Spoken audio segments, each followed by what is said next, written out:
우리에게 주시는 하나님 말씀은 사무엘상 24장 16절에서 22절 말씀입니다.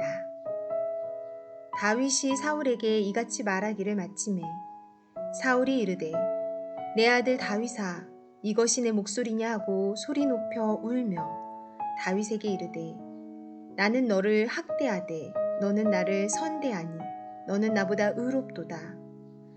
내가 나 선대한 것을 오늘 나타냈나니 여호와께서 나를 내 손에 넘기셨으나 내가 나를 죽이지 아니하였도다. 사람이 그의 원수를 만나면 그를 평안히 가게 하겠느냐. 내가 오늘 내게 행한 일로 말미암아 여호와께서 내게 선으로 갚으시기를 원하노라. 보라, 나는 내가 반드시 왕이 될 것을 알고 이스라엘 나라가 내 손에 견고히 설 것을 아노니 그런즉 너는 내 후손을 끊지 아니하며 내 아버지의 집에서 내 이름을 멸하지 아니할 것을 이제 여호와의 이름으로 내게 맹세하라 하니라. 다윗이 사울에게 맹세하매 사울은 집으로 돌아가고 다윗과 그의 사람들은 요새로 올라가니라.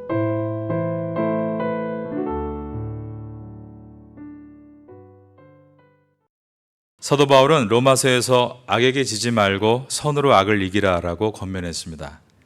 선으로 악을 이긴다는 것이 무엇인가? 오늘 본문이 이 질문에 대한 좋은 답이라고 말할 수 있겠습니다. 다윗은 자기를 죽이기 위해 3,000명의 정예부대를 이끌고 오는 이 사울에게 칼로 대항하지 않았습니다. 다윗은 사울을 선대함으로 승리했습니다. 다윗의 선은 그를 죽이려는 사울의 도끼를 녹여 없애버렸고 사울에게 다윗의 선함과 자신의 악함을 보게 만들어 주었습니다. 오늘 본문의 첫 절인 사무엘상 24장 16절을 보겠습니다. 다윗이 사울에게 이같이 말하기를 마치매 사울이 이르되 내 아들 다윗아 이것이 내 목소리냐 하고 소리를 높여 울며. 사울은 지난 시간에 살펴본 대로 다윗의 말과 증거 앞에서 마음이 녹아내렸습니다. 그는 여호와 앞에서 그리고 다윗 앞에서 소리 높여 울기 시작했습니다. 이 장면은 사울에게 있어서 처음 일어난 사건입니다.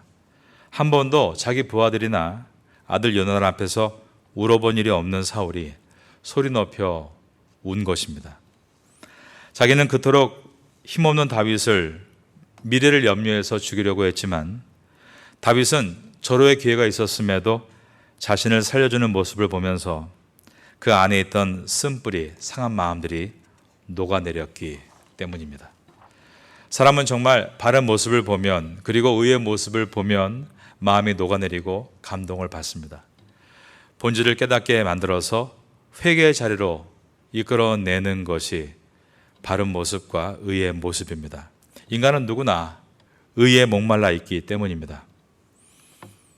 자기가 아무리 마피아 세계에서 최고의 두목에 있다 할지라도 그의 소원이 있다면, 할 수만 있다면 정상적인 가정생활을 하고 손을 씻고 정상적인 삶을 살고 싶어 하는 것입니다. 그 인간의 내면을 깊숙이 파고 들어가 회개를 끌어내는 것, 이것이 다윗이 하는 일이었습니다.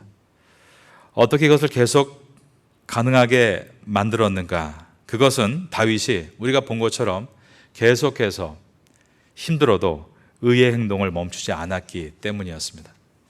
그가 굴 속에 들어간 사울을 죽이지 않은 것과 감정을 가지고 그의 옷을 베어버린 그 감정마저도 회개하고 나서 정말 의의 모습으로 사울을 향해 외칠 때 진정 어린 그의 목소리는 감동이 돼서 사울의 가슴을 때리게 된 것입니다. 다윗이 사무엘상 24장 11절에서 사울을 향해 내 아버지여라고 소리를 쳤습니다. 사울과 다윗은 왕과 신하 관계입니다. 또한 장인과 사위의 관계입니다. 하지만 지금은 원수지간이었습니다. 원수지간의 특징이 있는데 늘 서로 가깝게 있다는 것입니다. 늘 내 머릿속에 그가 있고 내가 듣는 말 속에 그가 있으며 내 눈에 그가 보이니 얼마나 가깝게 있습니까? 그 원수를 미워하면 미움의 분노와 적개심으로 날마다 고통스럽습니다.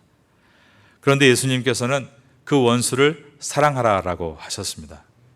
다윗이 칼로 사울을 죽이지도 않고 칼로 그 옷을 벤 것을 회개한 것은 원수를 자신은 미워하지 않고 사랑하겠다라는 의지였습니다. 다윗은 진심으로 사울을 자신을 죽이려던 왕이나 가정을 파괴하려던 장인과 같은 원수로가 아니라 자신이 사랑해야 될 대상으로 바라봤습니다. 그리고 그가 뱉은 말은 놀랍게도 아버지였다는 것입니다. 아버지요. 다윗의 이 숨김없는 투명성과 진정성의 외침은 사울의 마음을 흔들어 놓았습니다. 사울은 다윗의 말을 다 듣고 나서 다윗을 향해 이렇게 외칩니다. 내 아들아. 16절을 다시 보겠습니다. 다윗이 사울에게 이같이 말하기를 마침에 사울이 이르되, 저를 따라 하시겠습니다. 내 아들 다윗아. 그러면서 이것이 내 목소리냐 하고 소리를 높여 울었다라고 되어 있는 것입니다. 사울은 지금까지 다윗을 감정적으로 대했습니다. 다윗을 부를 때마다 다윗이라고 이름을 부르지도 못했습니다. 늘 나쁜 감정에 북받쳐서 다윗이라는 이름 대신에 이새의 아들이라고 그를 불러왔습니다. 부르고도 싶지 않은 이름이지만 언제나 사울의 생각 속에 하루 종일 맴도는 다윗. 사울은 그렇게 다윗을 시기하고 미워하는 마음에 사로잡혀 하루하루를 보내고 있었던 것입니다. 혹시 여러분 중에 그렇게 미워하는 대상이 있으십니까? 다윗과 같이 기도할 수 있기를 바라겠습니다.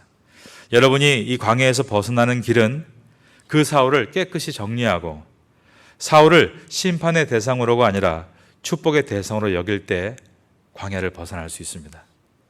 그는 하나님께서 기름 부으신 사람이다. 나의 의무는 그를 끝까지 축복해 주는 것이다. 다윗은 훗날 사울을 축복하고 광야를 나와서 왕이 되어 왕궁에서 생활을 했습니다. 하지만 사울은 다윗을 다시 시기하고 자신과의 싸움에서 패배함으로 광야에서 죽었다는 사실을 기억해야 합니다. 오늘 본문에서 사울은 이렇게 말을 하고 있습니다. 17절입니다. 다윗에게 이르되 나는 너를 학대하되 너는 나를 선대하니 너는 나보다 의롭도다. 사울이 울면서 했던 첫 번째 말이 이것이었습니다. 너는 나보다 의롭도다. 다윗이 골리앗을 무찌를 때도 사람들이 사울이 죽인 자는 천이요 다윗이 죽인 자는 만이라고 노래할 때도 사울은 다윗을 인정하고 싶지 않은 마음이 그 안에 있었습니다. 아무리 잘해도 오히려 그것은 사울의 마음을 격동시켰습니다. 이스라엘 군대의 지휘관으로 신실하게 일을 할 때도 사울은 다윗을 인정하거나 좋아하지 않았습니다. 사울은 이때까지 다윗의 선함에 대해서 눈을 감고 있었다는 것입니다. 그런데 자신의 베어진 옷자락을 보고 눈이 띄어지게 됐습니다. 사울의 눈이 떠진 것입니다. 그리고 나서 눈을 뜨자 자신이 두려워야 될 대상이 다윗이 아니라 하나님이었다는 것을 깨닫게 되었습니다. 18절입니다. 내가 나 선대한 것을 오늘 나타냈나니 여호와께서 나를 내 손에 넘기셨으나 내가 나를 죽이지 아니하였도다. 여호와께서 넘기신 것이라고 고백을 했습니다. 이처럼 그가 하나님을 두려워하기 시작하자 자신의 삶을 돌아보기 시작합니다. 사실 사울은 사무엘 선지자를 통해서 자신이 이스라엘의 왕이 되지 못할 것이라는 통첩을 이미 받은 상태였습니다. 그러나 자기의 고집으로 왕위를 지켜나가려고 했습니다. 그런데 다윗이 자신보다 더 성숙한 모습으로 자신을 용서하는 것을 보자 그는 포기하고 맙니다. 역시 왕이 될 사람은 편협한 내가 아니라 포용할 줄 아는 다윗이 되겠구나. 사울은 하나님과의 뜻과 자신의 운명을 잘 알고 있으면서도 어떻게든 하나님의 섭리를 막아버리고 했던 자입니다. 그러나 다윗을 보면서 그럴 수 없다는 것을 이제 깨달은 것입니다. 다윗은 자신과 다르게 왕의 자격을 갖춘 포용력이 있는 사람이라고 인정하는 내용이 19절이고 다윗이 앞으로 자신을 이어 왕이 될 것을 인정하는 내용이 20절입니다. 어떤 왕이 전쟁에서 항복할 때는 상대방 왕에게 항복 조건으로 자기의 가족과 부하들의 안전을 보장해 줄 것을 요구합니다.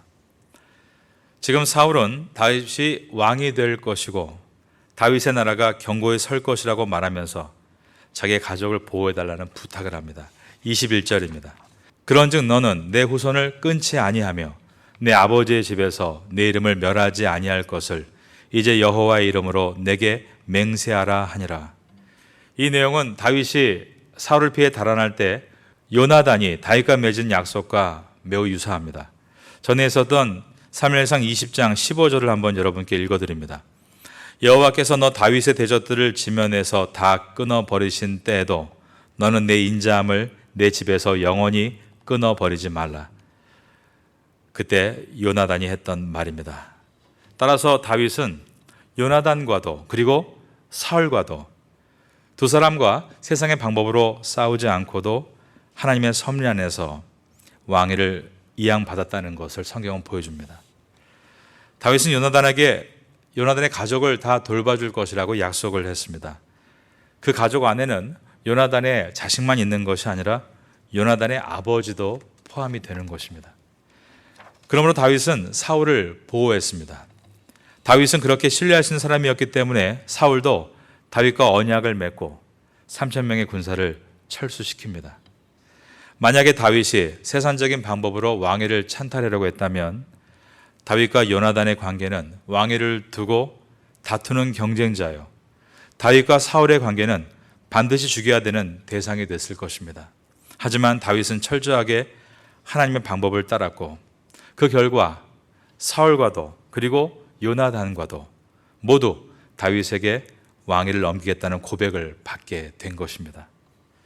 어떤 사람은 다윗을 보면서 이것은 세상과 너무 동떨어진 비효율적인 이야기라고 말하는 분들이 있습니다. 그러나 하나님의 방법은 결코 비효율적이 아님을 성경은 말씀합니다. 오히려 그 방법을 선택한 사람만이 하나님의 손에 들려 쓰임 받을 수 있고 진정한 승리를 경험하게 되는 것이다. 다윗의 삶을 통해 보여주고 있는 것입니다. 세상의 권력자들이 어떻게 하는지를 한번 봐야 합니다. 거의 대부분 사울처럼 살고 있습니다. 적이 될 만한 자들을 제거하고 싸우고 이기려 합니다. 그러나 결국 자신도 제거되는 것을 우린 뉴스를 통해서 계속해서 보고 있는 것입니다. 하나님의 뜻을 거슬러 어떻게든 자기의 욕심을 채우려고 한다면 더 크게 패망하게 되는 것이다. 사울을 통해서 보여주는 교훈입니다. 지혜를 가진 자는 하나님의 뜻대로 순종하는 길이 인간의 눈에는 더뎌 보이나 실제로는 가장 확실하고 가장 옳은 길임을 아는 사람입니다.